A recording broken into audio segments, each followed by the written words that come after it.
Yep, that list looks like alphabet soup.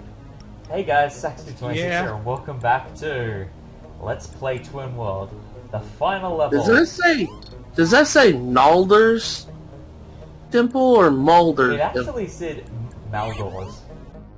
Maldur's. M-A-L-D-U-R-S. Amazingly. And I've already been bombarded by the right out the gate. First enemy of the game, or level. Yeah, first enemy kills me, and when you kill him, he drops invincibility.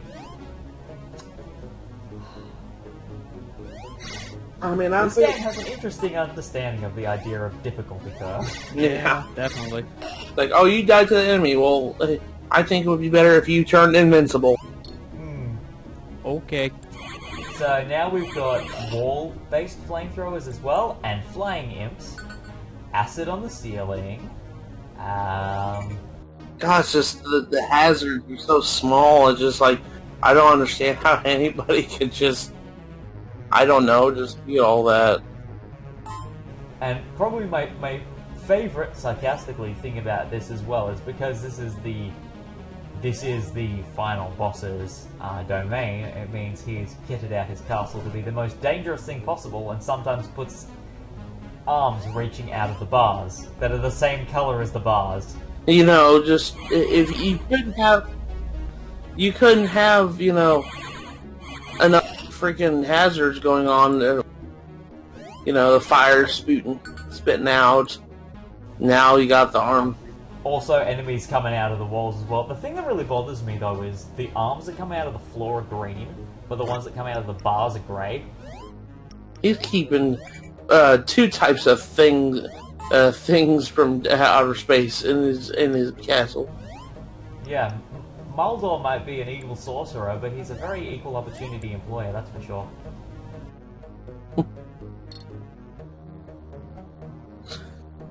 So gotta love that. And you spawned right back there. that door was so helpful. I still just can't get over the fact that he has a beard. He decided to change it like hit halfway through the game and yeah. I'm actually a little mad now.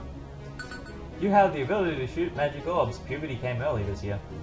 I wish I got that in puberty. All I got is voice cracks. All I got is voice cracks and nasty hair grow on my face. As for me, I just had sideburns eating up my entire face. Gotta love that. And it became a kind of head and neck beard. The sideburns are in control, nothing else.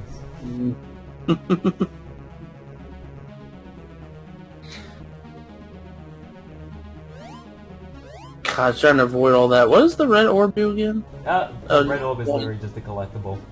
Okay. Yeah. It is the difficult thing of every world they change the aesthetic of the generic collectibles, but because things are getting more intricate because we're in a castle now, it makes them look more fanciful than just being a standard collectible, even though that's all they are.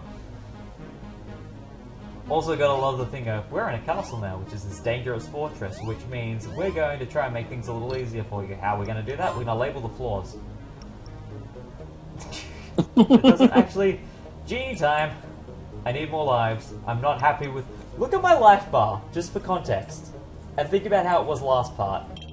Yeah, it's pretty small. Yeah, it is pretty small. I kind of saw it and I'm like... That...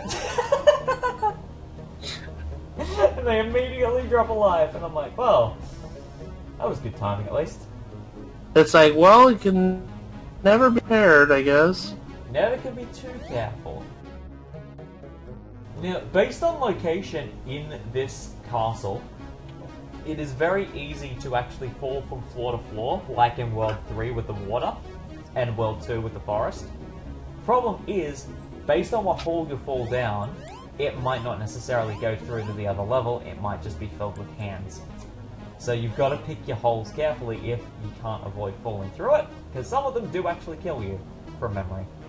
So like that little gap there, where that hole is, that one will kill me, but the one with the hand reaching through it won't, I think. I think it's something like that.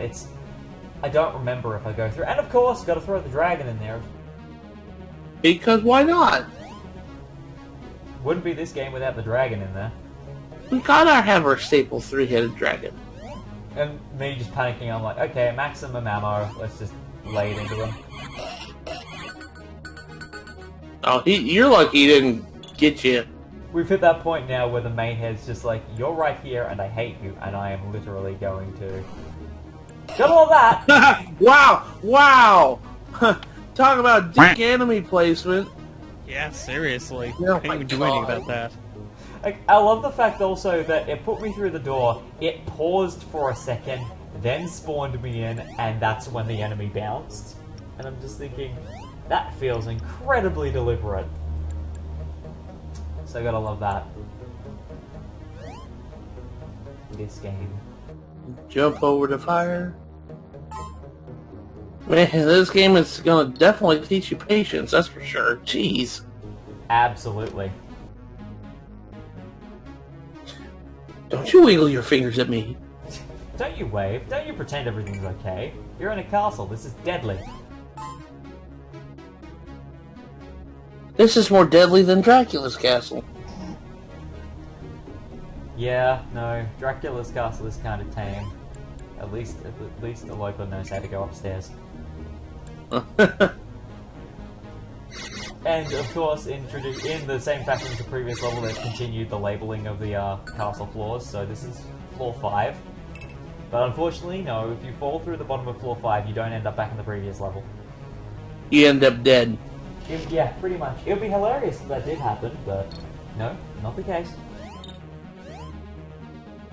Because who needs consistency? Gotta love that. Got an extra life.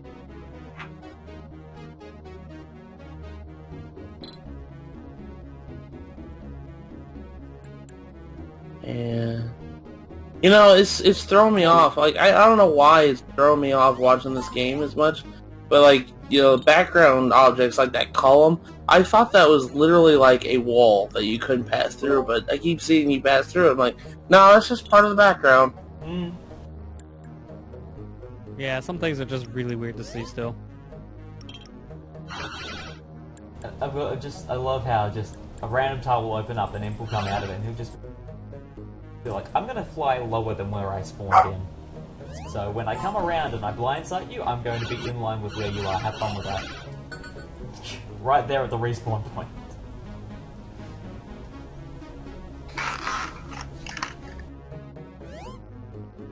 Timing. And right into a freaking fire. How are you even supposed to know that? Come on. That was bullshit. I mean, think about it, Lester. Like, this is the kind of mentality that people like Wiley need to be taking. Spiked wall, man. Piss right above fire traps. True, it's not to make it fair. Also, gotta love this cluster of 3 things I have to dodge at once. I know, it's just... too many hazards, man. Yeah, really. Is that where you turn something there to kill you?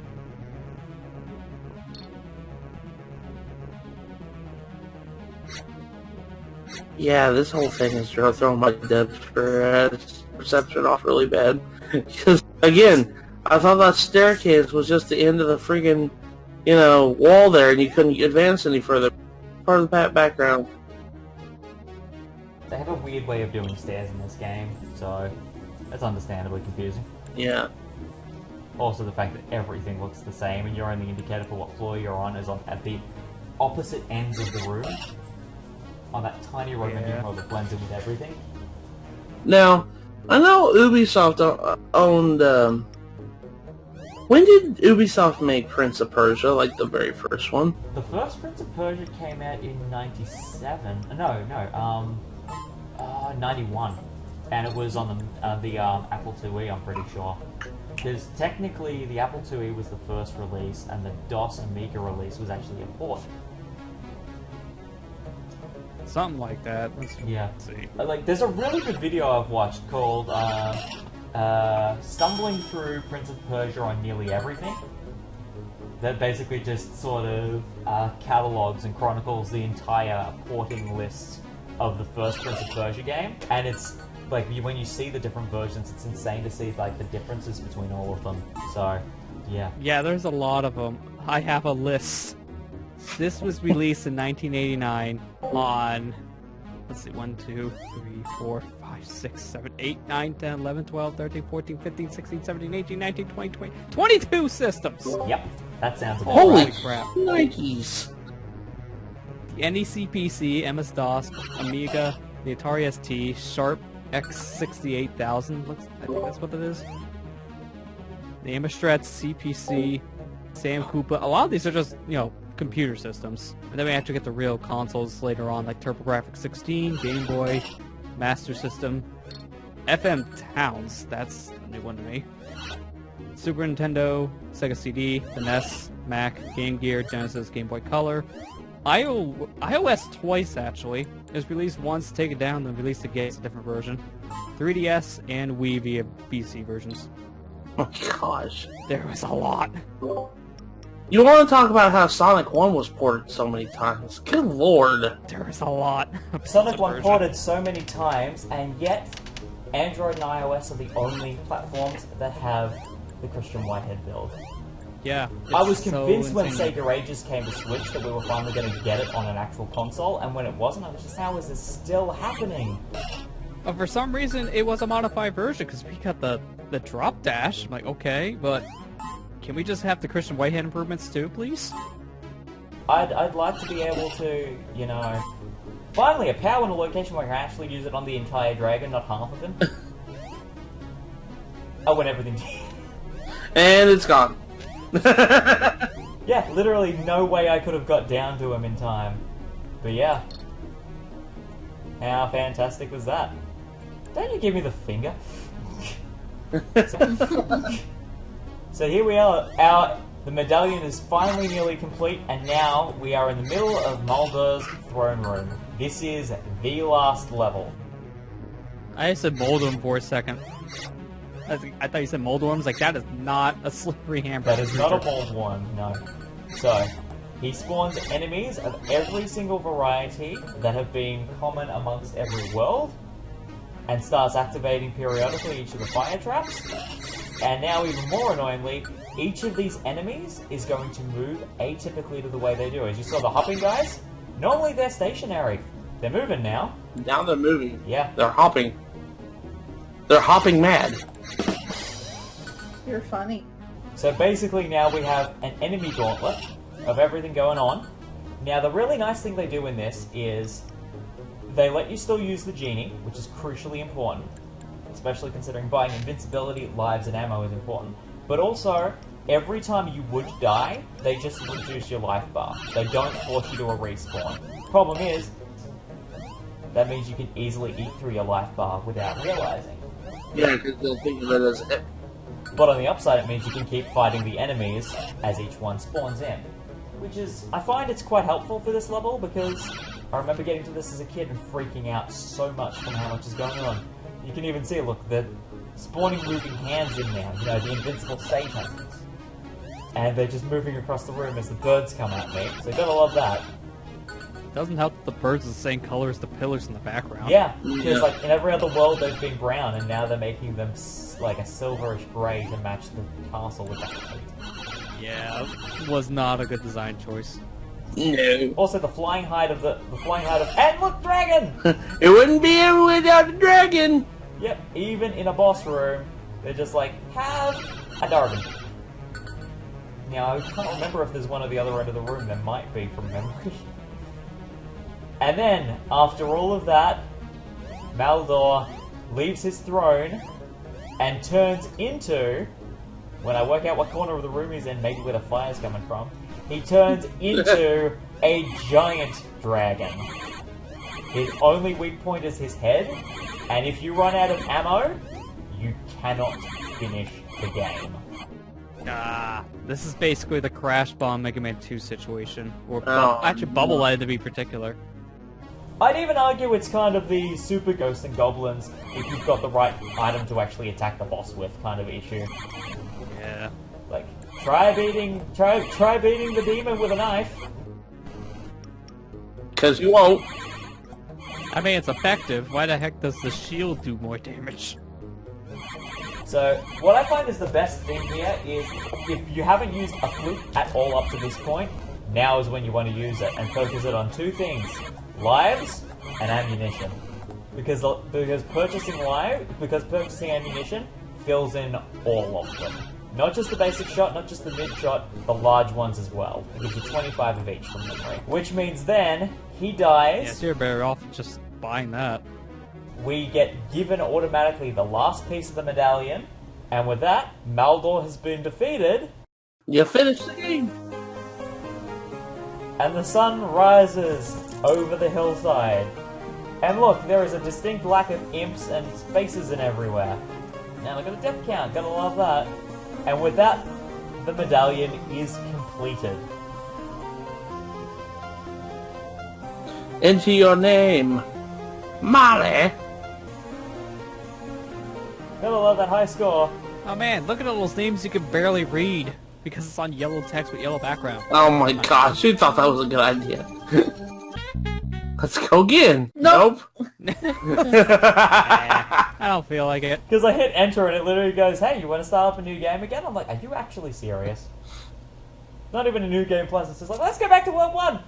Oh, it's a ghost and goblin situation all over again. No Yeah, thanks. pretty much.